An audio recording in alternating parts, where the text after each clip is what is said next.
So whoever's following this on YouTube, if that ever exists, I got these rollers apart. Here's the one in my last video where I shook it and I said, well, that's not great. Turns out it really wasn't great. Here is the old bearing. It's, I don't want to get too dirty, but it's fucked. Here was the other side of it. It was also worn to death, but it wasn't coming apart. Oh, this has a flange on it?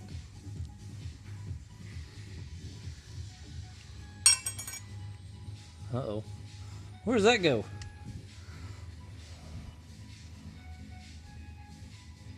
Well, I'm sure it's fine without it. Anyway, so here's a set of bearings I got from Grainger. I think like 30 a piece. They're 6307 LLBC3/EM. I don't know what /EM is, but I got a kit of them. Here's the other ones for the upper support roller, I guess. Anyway, this thing is just top notch. It was pretty easy to press apart. I did it with a sledgehammer and used these forks on my forklift for the press station. I had to use my huge sledgehammer, well, huge relatively, to press apart the rear roller, which was giving me I think these came from this other roller. I'm gonna pretend those didn't exist.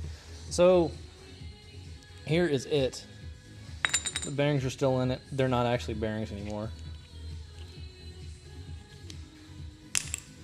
Or maybe they were. Now it's making me wonder. I think these were, because this is an Intertrack. No, correction. It's not an Intertrack. Intertracks. Actually, I have an Intertrack. Intertrack rollers. Okay, while I'm over here, this is a case roller. It has separate. It has like greasable bearings. They have a grease zerk that goes in right here, and the caps that hold it to the frame are separate. Intertracks are not. I'll show you an Intertrack. This is an Intertrack that I bought today. I paid too much for it, but I needed it. The end cap is an integral piece to the outside flange, if you will, and it has a pin going through it holding this on, and then this whole assembly just bolts up. To tear it apart, you have to obviously take this tape off. Why is this even on here? Oh, for when they painted it. So there you go. There's your roll pin. There's a roll pin in there. You punch that out and beat the hell out of it, and this all slides apart. And then right here, you unscrew this, and you fill it full of oil, because it's not a bearing, it's a bushing. I kind of feel like that's not a great idea, but it is for them.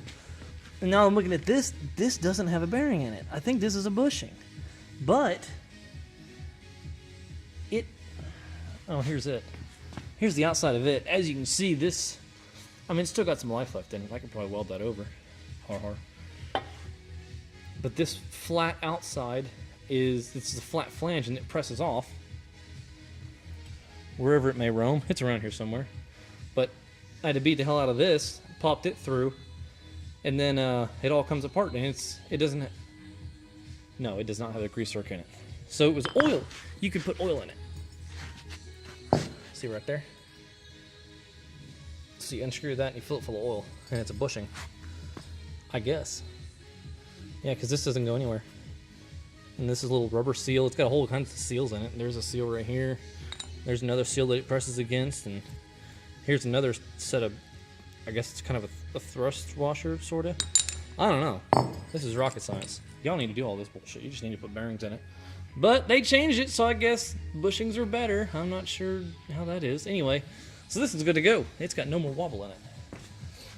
And then here is the top guide roller. It's not a guide roller. It's got a name. Anyway, it's a top part that it's an idler that everything sits on. I just need to press the bearing out of it on both sides. I'm not putting seals in it because I'm not filling it with grease, because the bearings I bought are already sealed, and they are over here.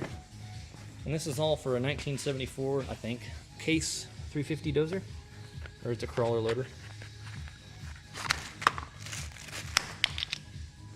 Here's it. Let's see, made in Japan, even though it says Taiwan. It's NTN 6207Z as in zebra. Here's the packaging for it. This is also from Grainger.